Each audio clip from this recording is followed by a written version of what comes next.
is no time here, only your presence. Show us your glory. Speak to us now. Speak to us now. Whoa. Here in this place, we humbly bow. Our hearts are waiting. Speak, Lord. There is no time here, only your presence. Speak to us now. Oh Lord, Holy Spirit, Holy Spirit,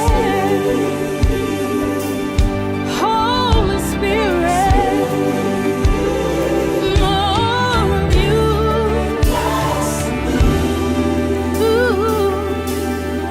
Here in this place, we humbly bow. Our hearts are waiting. Speak to us now. There is no time here, only your presence. Show us your glory. Speak to us now. Speak to us now. Lord, we need to hear words from you, Jesus. Just one word will do. Speak to us now. Speak to us now. Speak to us now. Breath of God. Breath of God. Breathe on us. Marriage isn't always perfect, but healing is always possible. Welcome to Let the Healing Begin with your hosts, Apostles Lee and Kimberly Thomas. This podcast tackles real life issues with raw truth and a powerful his and her perspective. We talk marriage, we talk sex, we talk loss, love, and relational challenges couples don't always say out loud. If you're ready for honest dialogue, faith-filled insight, and a practical wisdom that restores connection and strengthens your marriage, you're in the right place. Come, journey with us as we let the healing begin.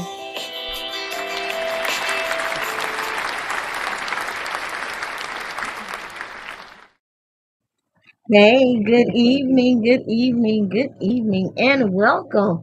Welcome to Let the Healing Begin. We are your hosts, Lee. and Kimberly Thomas, and we are so glad that you have joined us tonight for Let the Healing Begin.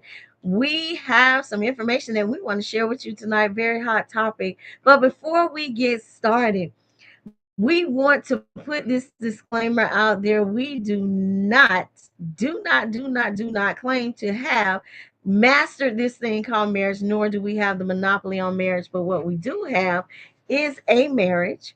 And as of the 12th, we have a marriage of 24 years and a 33 long year love affair. That's right.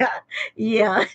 So we have a marriage, we have experience, and most of all, we have a mandate from God to share with you on your journey in life in this thing called marriage. So we are here for it tonight, and we are ready to let the healing begin. Tonight we have a very hot topic. And as you can see, we both have on red, but we have on two different shades of red because this topic may be a little bit hotter or a little bit fiery than for some than others. So tonight we are going to talk about something that a lot of couples do not like to talk about, do not like to entertain a lot. And this is something that, if people who know me know that I'm not a very vocal person. I don't talk a lot about, stuff that happens behind closed doors. But tonight we're gonna talk about some stuff that we need to talk about in marriage because there are some things that we need to understand about marriage. So we are going to open up tonight with a very hot topic. Whose body is it anyway? Whose body? Yeah. Whose body is it? Explain that. I'm gonna let you start off with that.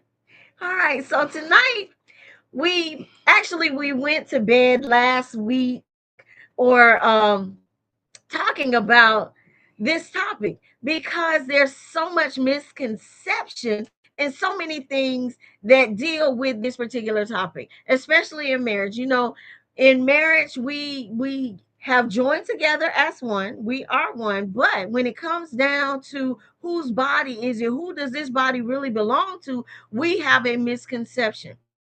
So tonight we're going to go to the word first so that we'll have a clear understanding of what the word tells us about who the body belongs to. So when we look at this, listen, I want you guys to listen because this is scriptorial based. And so for those of you that say we way off, we not. We not. This comes from the word tonight. The word says in First Corinthians chapter 7, verse number 5, it tells us, do not deprive one another except with consent for a time that you may have given yourself to fasting and to praying, and come together again so that Satan does not tempt you because of the lack of self control. So, when we find ourselves in marriage, and it comes down to grown folks' business that takes place in the bedroom. And we're talking about sex tonight, starting off. But we're going to talk about the whole topic of whose body is this. So when we even begin to look at the fact that even if we go up a few verses above verse number 5 in First Corinthians chapter 7, if you start looking around 3 and 4, it tells you that we share authority. We share authority on each other's bodies. So, in actuality, when you become one, when you become husband and wife, the husband's body belongs to the wife, and the wife's body belongs to the husband. So, when we start thinking about this topic, whose body is it anyway? We are not supposed to withhold ourselves from each other. Mm-hmm. But why do women do that? One, just me now, lots of experience, control, okay, manipulation, okay, beat, batter, and bruising.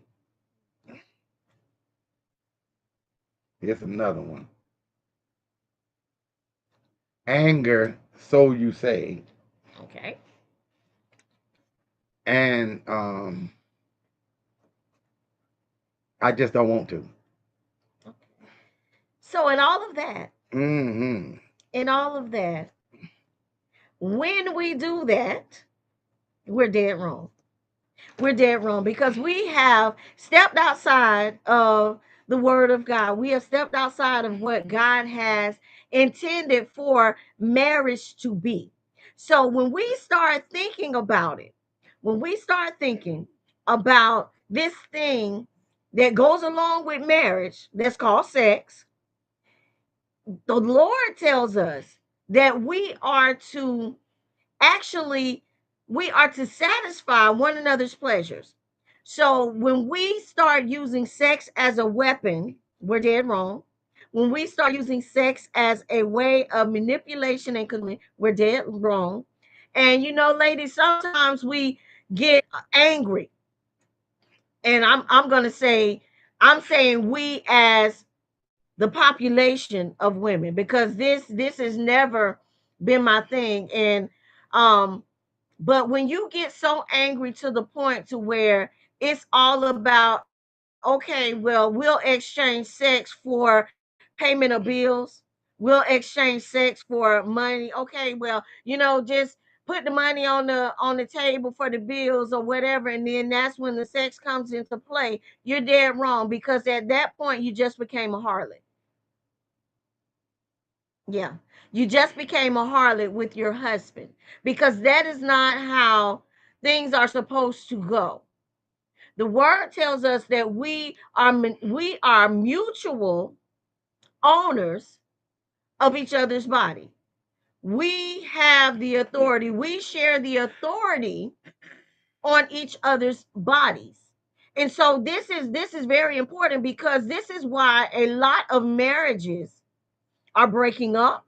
This is why a lot of marriages are seeing extramarital affairs, and you're seeing your partner go out and find somebody else that they want to or that they find because there are many loose women out here, and they're just waiting. And let me tell you, they're watching. They're Why? watching. Why do you think that men step outside of the relationship whenever sex is involved? There are different reasons.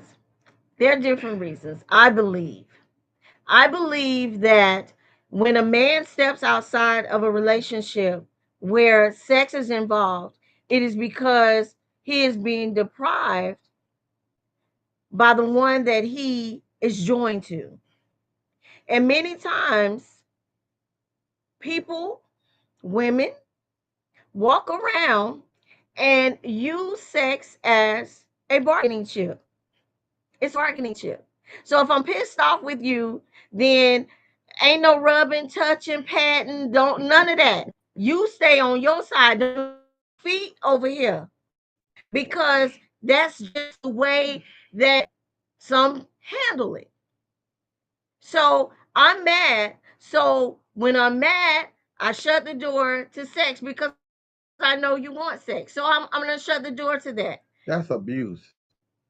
It is. It is. It is. I'm not gonna Okay, argue. that's I'm not gonna abuse. argue about that. That is abuse. And the thing is, a man can only take so much. A man can only take so much. And some men will only take so much, because maybe you have so many, like I said, you have so many loose women out here. You got women that are watching your man when you least expect, and some of them are so brazen and bold that they don't care about you. You and your man could be out in public, and it happens to us all the time. And I know that I am a foot shorter, a foot and an inch shorter than he is. I know this. But one thing about it, I know you see me too, because I'm too big for you not to see me. So there are plenty of women that are so disrespectful, and they are so brazen that they do things. We were recently in Walmart, and I know this lady saw me. And so she just goes holly dolly, just flaunting her little happy hips around. So I moved to the side, and I went, and I'm like, okay, I'm gonna look at this over here. And as soon as I moved, she made her beeline right to where he was looking at the t-shirt. So she's gonna get across the aisle from him, looking at the t-shirt. She ain't want no darn t-shirt. She trying to get in his face and look in his face. I said, I know darn well. And she didn't know what to do, because she thought I was gone. And so she starts looking all crazy in the face. But some people just don't care. We have been together. People have literally been walking with us, supposedly part of our group that we were with. And you have these females walking in front of us, heisting up their clothes and stuff. People do not care. Ladies don't have no respect for the, well, no, yeah. I'm gonna use that. Ladies, because the word says he created a woman. So ladies don't have any respect for themselves. When they see something they want, they go after it. They don't care whether it has a ring on its finger or not. So it does not matter. So when you start depriving the one who has ownership of your body, then the floodgates open. They're already out here on the prowl, but then they start coming out like wildcats. We got some cats in our neighborhood and they just be all over the place. We don't own cats. I don't care for cats. But that's how they come out. They come out like wildcats. And so you have to be careful because the Bible tells us that we do not withhold sex because of the simple fact that when we withhold sex too long and we don't come back together, we leave room for the devil to come in. You do a lot of times, but I think a lot of it has to do with the way you're raised. You know, uh, men, they tend to want to be with you all the time. They tend to be more aggressive. And once a female sees that you're that aggressive, okay, that's a form of control for me. So when I get angry at you or mad because you didn't do this, that, or the third, then I'm gonna cut that off. Okay, I feel that that's cool. All that's good for just a moment. Because the older women say, don't go to bed mad with your husband, don't do this, but this after you done got older. But what happens when you're not older? Because I feel like you got common sense. You know, if the man happens to see somebody walking on by and he look around, then all of a sudden he get that typewriter face, because he know you looking, but oh, you like what you see. But if I'm not receiving what I desire at home, and I say, well, I like to see you this, and I like to see you in that, you know, why don't you do it? Because a lot of men be like, I asked you, I did this, I did that, and then the women fall along the lines about, well, that's not me, but we used to do, and you did all that to get me, not saying that was provocative enough, but hey, I like what I see, and now you went from yeah to cankles. And I know y'all don't know what I'm gonna help y'all. From the neck to the ankles. Cankles. You can't see nothing. Zero. Sister Alma brought up a very valid point, and you and I talked about this a little bit earlier, before coming on, about this very thing. Why is the bedroom exciting before marriage, but then after you get married, you become a missionary? And that's what we were talking about when you said about the cankles, because there are times when you would wear the little provocative clothes and you would be a little flauncy and things of that nature, but then when you get married, there's a difference. You used to go to bed, all, yeah, and then now you dress like a missionary. You wrap from your head to your toes. And so this is the stuff that we have to think about. We have to think about the fact that there's so much stuff that is happening that we can't just flip the script. We can't flip the light switch on and off. And that's one of the things that we talk about often, because I'm old school. I was raised old school. I was raised by my grandma. So, I'm the one that wears a t-shirt or a camisole all year long. I'm the one that wears a slip with every kind of dress. It does not matter what kind of dress I have on. I have on a slip. I'm that one.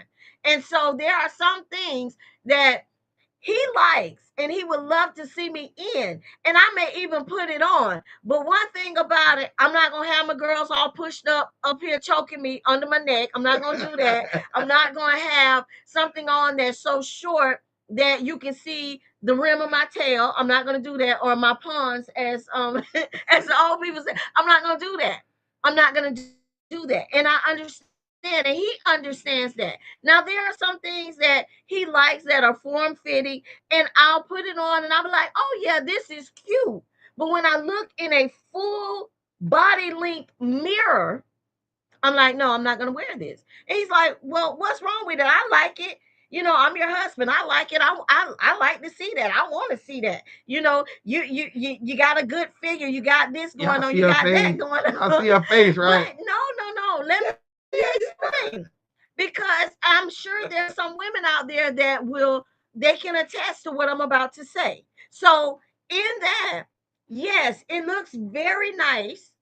Is cute. It's a cute outfit, but to me, because of what I've been through, because I was abused and molested, certain things I'm just not going to wear because there's that stigma. If I put this on, it's going to cause attention to me. I don't wear anything that's going to draw attention to me.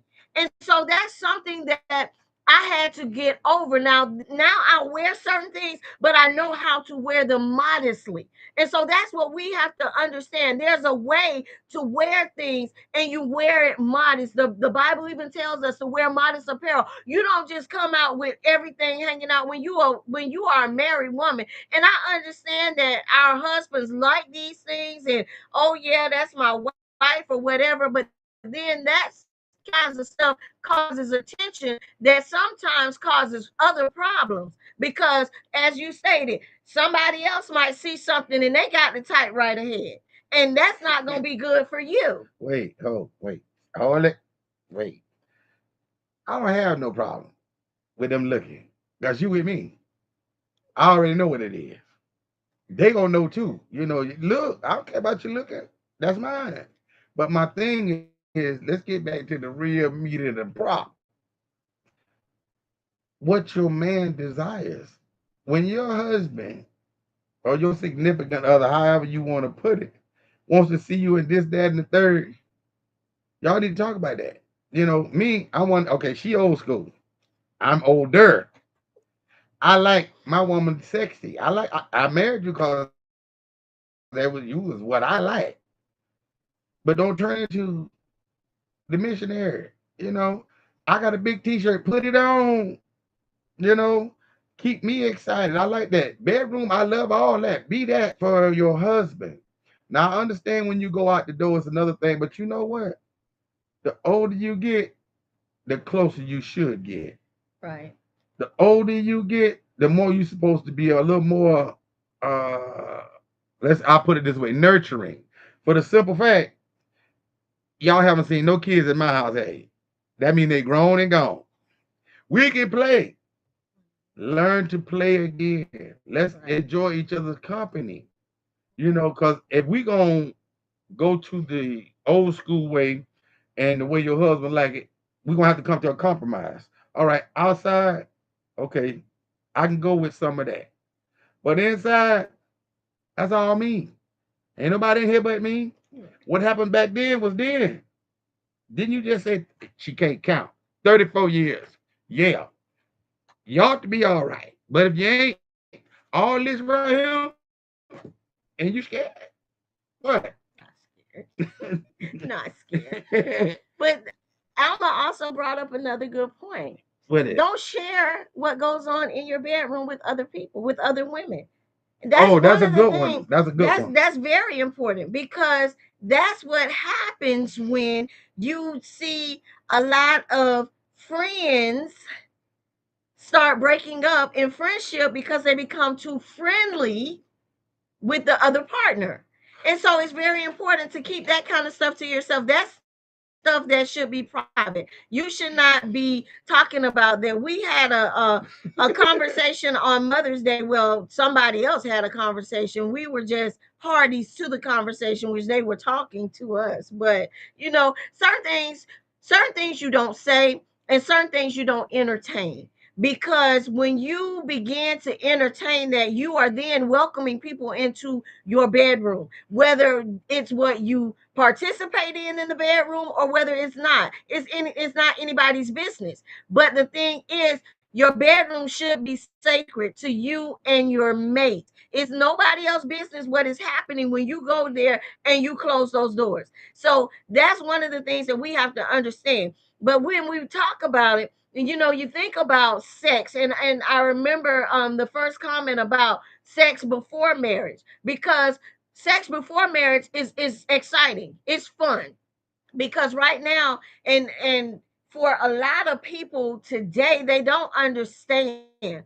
There are so many people out here, when you're having sex before marriage, they not just sexing it up with you, baby. They sexing it up with everybody that would give it to them. And some of them giving it to them out of both draws legs. So you just got to really be mindful of that. But then when you try to start laying claim to people, and well, we're dating. Okay, you're dating, you're cohabitating while you're dating, which means that you're living together and you're fornicating. But one thing about that, and people, I want you to stop saying this, because all this stuff about we done been together all these years, and so we might as well be married. Yeah. You're not married. And yeah, you might be living like somebody that's married.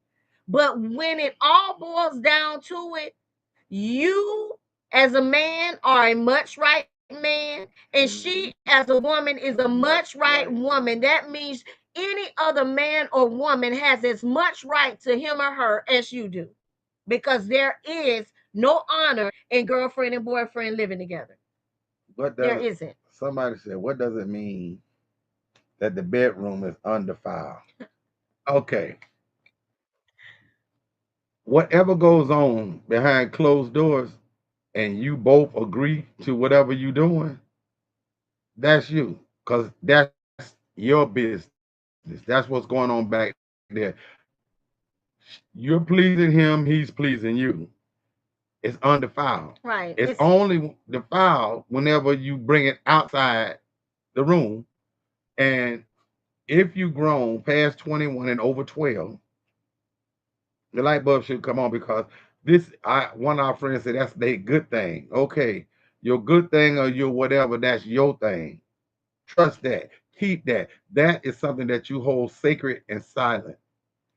See, this podcast right here is very shocking to a lot of people about her, because this is way outside the norm for her to actually speak and talk on these topics. But after a while, you got to come to the consensus that we grown and it's yeah. life for real, and you need to help somebody, Right. because this what's allowed to hear in your ears gonna help somebody, because this is a mistake that you don't have to make. The Exactly. bedroom is undefiled, but some people go outside the realm of that, and I'm speaking about some of the men that I've spoken to before this show. Oh, the bedroom's undefiled. The bedroom's undefiled. No, you act like a pedophile. That's what I feel like. Because some things, you're going overboard. You know what I'm Right. saying? And that is a form of control. But we need to do what we're doing together behind the door, and we agree together that that's what we're doing. Right. We don't have to go outside this old whacked out crazy stuff. You know what I mean? But that's undefiled. But on the outside of that, don't tell nobody what's going on in your room, and then be aware of the people that you call friends. Because some of your friends only come to get close to you to see what's going on in your playroom. Right. And a lot of things don't have to be said, because the way I look at her and the way she look at me, the first thing in their mind is, "Oh my God, I know what's going on with that." Do you? No. No, you don't. No. We talk with our eyes, but we don't talk like that with our eyes. But anyway, just to piggyback on what was said about the bedroom being undefiled, I want to take it to a little more in depth of a level. When we talk about the bedroom being undefiled, that means that it's honorable. It's honorable, and not only is it honorable, it should remain sacred. And so when the bedroom is undefiled, it is what God has ordained as marriage Mhm. between a husband and a wife. That means a male and a female, nothing else.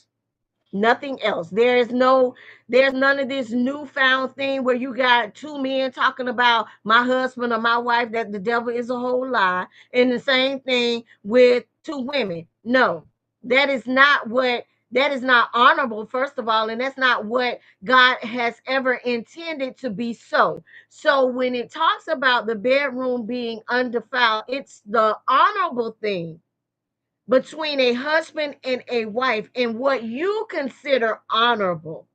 Correct. Within the scopes of your marriage. So it's very important for us to understand that. First is honorable, because marriage is honorable, because the marriage between a husband and a wife is honored by God, because that's what he has ordained. So we have to make sure that we understand that, and we take all of it into consideration when we are even talking, because that mutuality that comes into the bedroom or even into the marriage, you have to understand that you have to first of all have mutual respect for one another. That's it. Because there are some people, they don't care riding or walking, they married by title. When they get behind closed doors, they like cats and dogs. They don't like each other.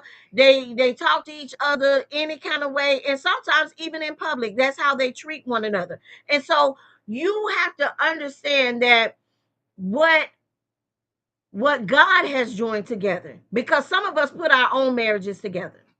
Some of us have went out, we chose people that we thought was gonna be the one. Because of the situation and the Right. circumstances, we could obtain all these different things, and we could have the nice home, the nice car. We got some money, and you look good, I look good. You got a good position, I got a good position. But and all of that, we was obtaining things of the world, Right. not as a relationship one another. You know, once I took the time to really look at you and you look at me, who are you? Exactly. You know, who are you? Exactly. And that's the whole thing. We got to understand who we are as a couple, but most of all as a person, your own individual. Because we started off this way. You said earlier, sex was fun. Yeah, because we liked each other. Right. But as we got together, other things came into the mix. Children, uh, life itself, because life be life in with house note, car note, all these things that we desired and obtained, and then think about why we was getting it instead of maybe one or two things at a time, so we both could have money, we both could go take each other out to eat or take ourselves out to eat, or even just buy yourself a nice blouse or pair of slacks or some of that nature. But whenever you stretch yourself so thin, all that comes into play in your household, in your marriage, in your relationship, as far as the sex goes. Because you know what? One, I'm tired because I had to work this overtime to make sure I can have some extra money now. And now you've been here all day. You come home and then I'm like, "What's up?" And you know, and you ain't cook. I mean, cook. I mean, you was doing all that before. Let's go back here. I don't want to. But the Bible say that body belong to me. So what's the problem that body don't want this body right now? Because I own that, but that don't want this. All that come Right. into play. Right. See, we have to think about all that. It's a whole gambit of things, but we have to really take the time to really think about this. And it also comes into that right there. I gotta look at you, you gotta look at me, and we gotta talk. Yes. Not get angry and talk at each other, talk to each other. Yes. And on that note, we are going to take a break, and we will be back in a few moments to continue this hot topic. Hot topic. Whose body is it anyway? We'll be right back. Take me to the king. I don't have much to bring. My heart is torn in pieces. It's my offering. Take me to the king. Truth is, I'm tired. Options are few. I'm trying to pray, but where are you? I'm all churched out, hurt and abused. I can't fake what's left to do. Come on. Truth is, I'm weak. No strength to fight, no tears to cry. even if I tried. But still, my soul refuses to die. One touch will change my life. Take me to the King. I don't have much to bring. My heart's torn in pieces. It's my offering. Lay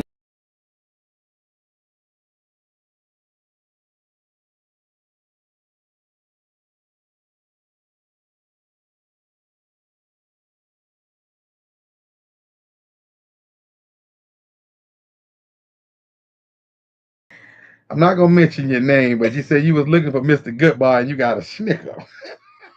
Okay, let me help you with that just a little bit.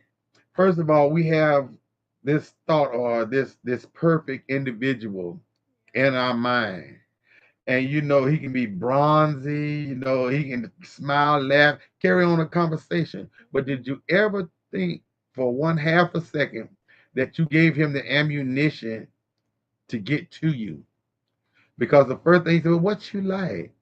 What's really happening with you, baby? You got pretty teeth. All this, and you, yee. And then all of a sudden, okay, well, tell me some of the things. Well, I like movies, I like this, and everything you say you like. For them first 2 weeks, you getting all that, all the attention. Ain't no way he could be this nice, but I'm going by what I see. But if you listen to me,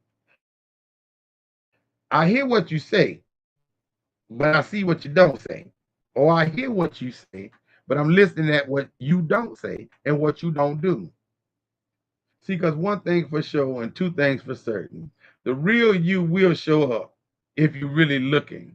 Don't look to see the bad in them because it's already there. Because there's certain things you like. When you get off work, you tired, but you told John Boy he could come by. So you rush home, put on this new game face, and then when you come in, and it's all good, you thinking, Lord have mercy, I gotta go to work in the morning. He just won't go home because you didn't tell him. Look, bro, I work an 8-hour job. All these bills belong to me. I'm not trying to get rid of you. I like you and all this right here. But this is how it's going down. So maybe Thursday we can get together uh, about say such and such a time, and I'll meet you there. Right. See, there's nothing more than a man that wants that woman can stand on her own. And at that point, you really find out something too about the man that's in front of you, because he gonna meet you halfway. Okay, first of all, I got to come and meet you there. Two, I don't have you coming to my house, so therefore you're not invading my privacy. Because when I leave you, I can leave. If I want you to come when we get together, I know this now. Not after I get into the midst of this and oh my God, I should have never did this. See, you have options. And then if he says, well, hold on, I got this. He's like, no, I got my half. No, I got this. It's the way he says it to let you know I got this. Okay, cool. You have to put yourself in a position to where you can see exactly who this individual is. Things are not like they used to be. Chivalry, they say chivalry ain't dead. But 2 days ago, we were at, no, yesterday. Yesterday.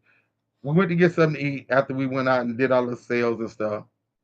And I opened the door for my wife, and somebody drove by, and then they called me and said, you know what? I'm glad to see chivalry ain't dead. But see, that's my queen. But the only way you're gonna get what you want is you put yourself in that position. This is the way I want to be treated, and I'm not taking anything less. Count yourself as 100 Right. instead of 99, because that ain't gonna do. And that's so true. And I want to address the Mr. Goodbar and the snicker on a different level, because there are so many times as women Mhm. we are looking for Mr. Goodbar, but we lower our standards. And that's why we end up with a snicker, because we will fall for or go with whatever Mr. Snicker is putting down for a substitute. You know, I've heard it said before, and when I first heard it, I really didn't understand it, but I understand it better now. And some of you may understand what I'm saying. When you are looking and searching for Mr. Goodbar, a lot of times you just want a fire to be put out. So you really just want a fireman. That's it. You want a fireman. And so when you get your fireman, you end up with Mr. Snicker. But Mr. Snicker was able to put the fire out. So, okay, well, I'll deal with that. I'll deal with that until the next fire starts ablazing. And so now you've lowered your standard just to have that fire extinguished. And a lot of times, what we fail to realize is that Mr. Goodbar is really there and he's waiting, but he's waiting in the balance because he is watching you. And we don't realize that we're being watched. And so sometimes, just when Mr. Goodbar is getting ready to step forward, here you go, and you let your guard down. And Mr. Snicker, he got a good rap game. He know how he know how to get his verbs and his nouns all wrapped up here together. He got real good conversation. He knows just what to say because he's been watching you too. And most of the time, Mr. Snicker is really looking for a way to get with Miss Kit Kat so that he can go ahead and just do whatever it is that he want to do, because really sometimes it's a hot meal that he looking for. Sometimes it's just he want to be able to extinguish somebody's fire and move on to the next thing. He just want to see how easy it is to get to you. And so, right. And so Checklist. this is the stuff that we have to understand, because a lot of times when we end up with Mr. Snicker, we have dropped our standards. And that's because Mr. Snicker's been looking at you and he's looking and saying, you know what? I could never talk to her. I could never, she's too high class, and she really is all that. And Mr. Snicker has this image of you in his mind. And so now it's like a conquer thing. And when you drop your guard, hey, check Yeah, I mean, it's a checklist. Um, when I met my wife, she ain't like me. at all, Period. at all. But I had to tell her, this the man you looking for. You talking to your husband. She told me whatever, and I did like dirt on somebody's shoe. I didn't say that. I didn't say dirt on nobody's shoe. She called me the dirty old man. I y'all. did. I did. Dirty old man, not dirt But on nobody's shoes. what's the difference? You was dirty. You were dirty. But the thing of the matter is, I asked a question. I say, you looking and you can't see me. I said, but here's the deal. I clean up very well. I even brought my brother and them by and a few other guys, and they said the same thing. She out your class, she out your league. I said, you must be looking in your mirror, because that ain't what I see. And I asked her, I said, well, I tell you what, I clean up very well. So when I come back, if you know who I am, then I'll leave you alone. Otherwise, go out with me. And if you don't like me after that, I'll, leave you alone. Needless to say, I took her out because she didn't know who I was. And 34 years later, we're still here, because she had this person in her brain. Now, I had all of this and that, but I just wasn't her cup of tea, evidently, because I was Dirty Bert coming in there, for working. Right. And after she got to know who I was and see me, oh man, now it's like glue. She stuck to me, you know. But the thing of it is, she had a standard. Yeah. I did too. But some people, we can't look like the man in the office, because I'm not that kind of man. I'm an outdoors man. I'm a man's man. I'm not saying the man in the office ain't a man's man, but it's a difference. I get my hands dirty. See, I like to grab, touch, feel. That's me. But I know who I was, and I did watch her, because you want what you want. I wanted a good looking woman. I wanted an educated woman. I wanted one with some pretty teeth, all that. She had her own place, her own job. See, she came into the relationship with something. Not we had to start off from nothing. She had her own, I had my own.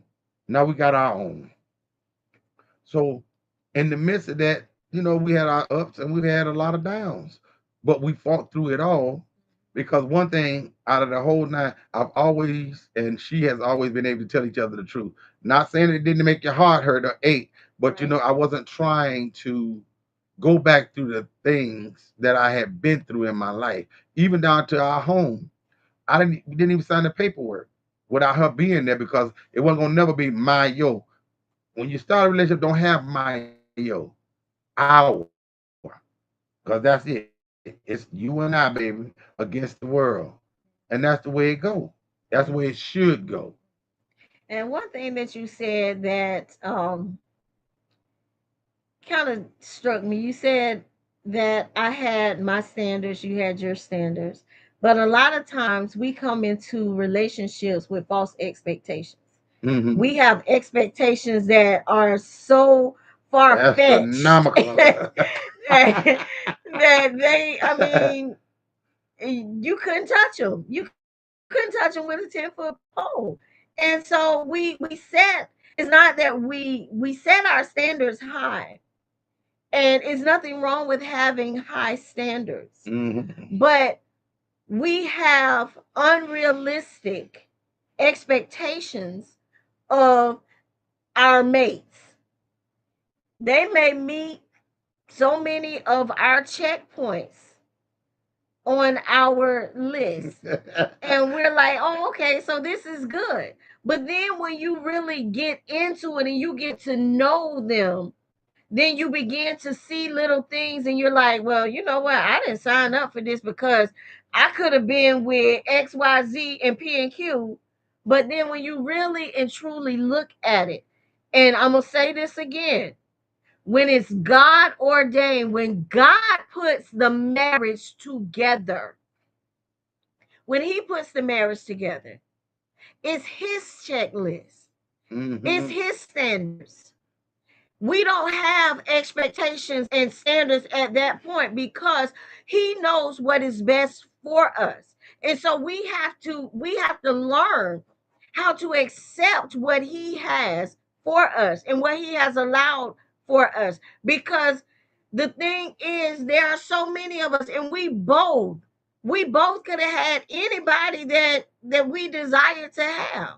Let me touch on I the mean, other I've part too. had I've had lots of individuals that have approached me in life to where my life would have probably been a whole lot different from this, from my eyesight, Hmm. from looking at it through the natural eyes, looking at the wealth, looking at all of the material things, looking at all of these different things, and thinking, oh, well, yeah, that would have been it.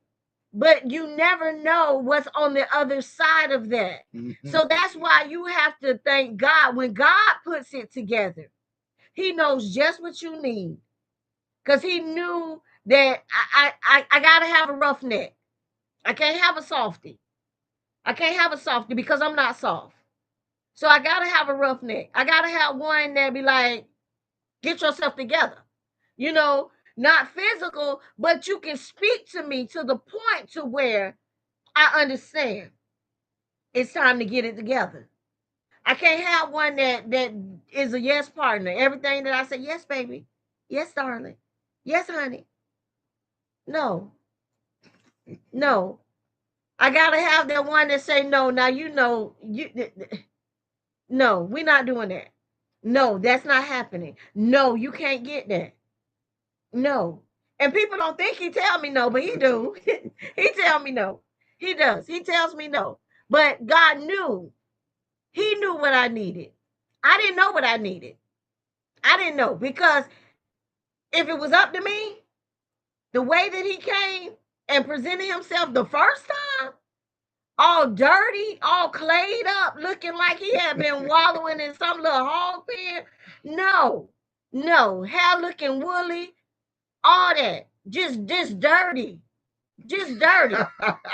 And then you bring your friends and you sit up and you stalk me.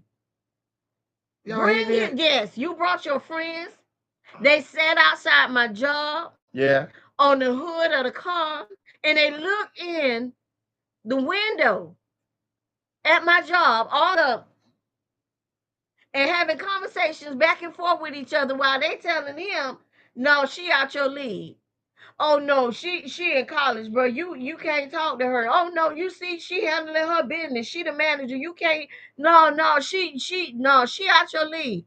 See? But he still kept coming back, and they was silly enough to come right back with him and sit right out the door, gazing in there at me.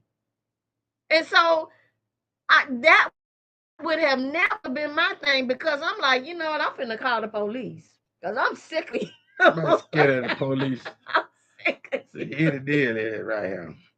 I'm gonna touch on two things. One, when you have your standards so high, remember when you look at the individual that you're looking at and figure like, he should be able to.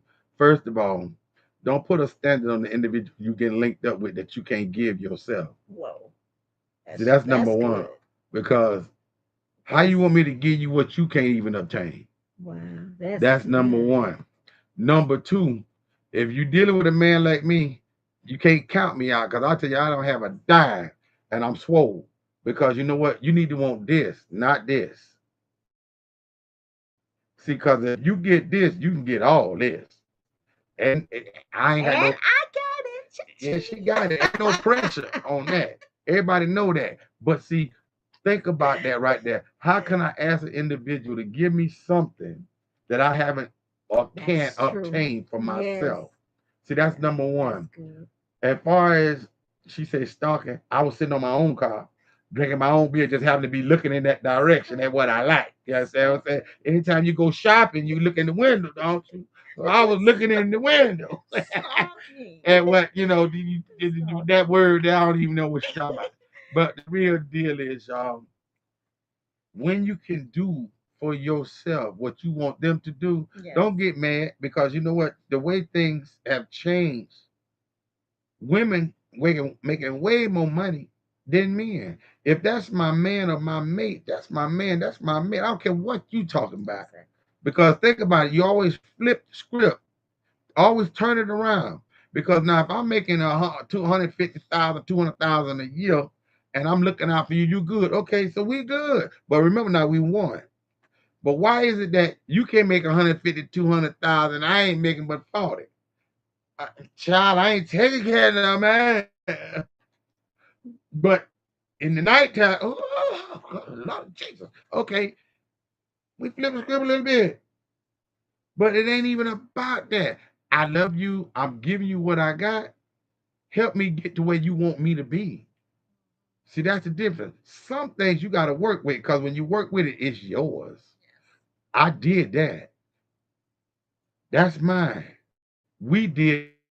So when I look over, I'm proud of it because you know what? I can be all you want me to be if you show me. Because some things I don't even know. I only know what I know. I can get that, but if I haven't been exposed to that, how do you expect me to get that? Because I didn't have the same opportunities you had. You see what I'm saying? Everybody ain't the same. Yes. You know, people look, we own a couple of businesses.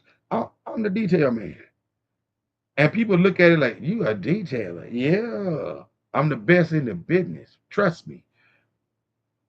But to the average person, I wouldn't have a detailer. And I was told, oh, dirty, oh, truck driver. I was all that.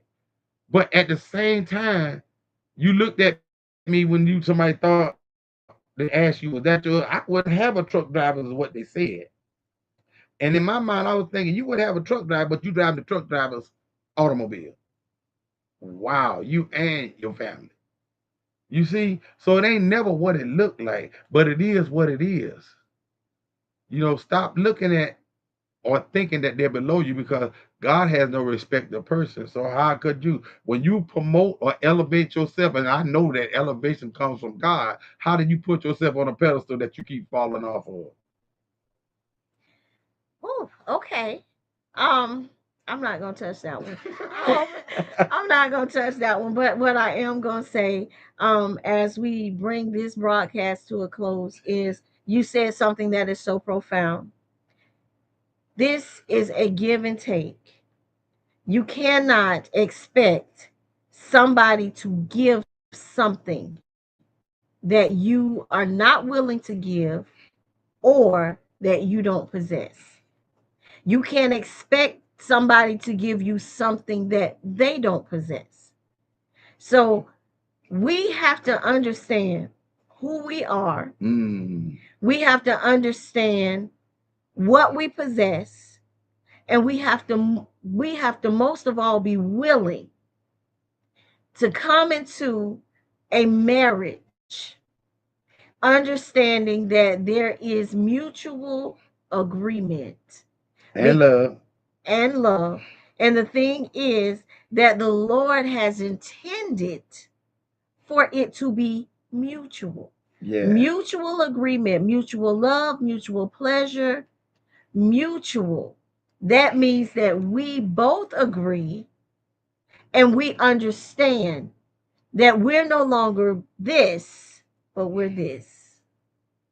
Two has become one. And so now that we have touched this topic, Oh yeah.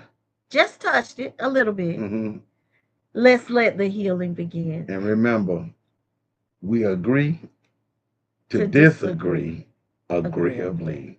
Have a great night, everyone. We'll see you back here on the first Sunday in June. Looking forward to having another great broadcast. Thank you all for joining us tonight. And God's choice blessings be unto you. Until next time.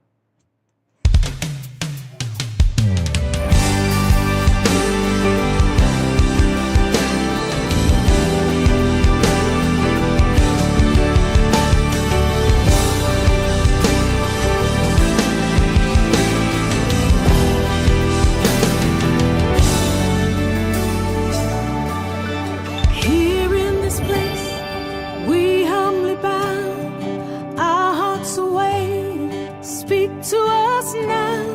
There is no time here, only your presence. Show us your glory. Speak to us now. Speak to us now.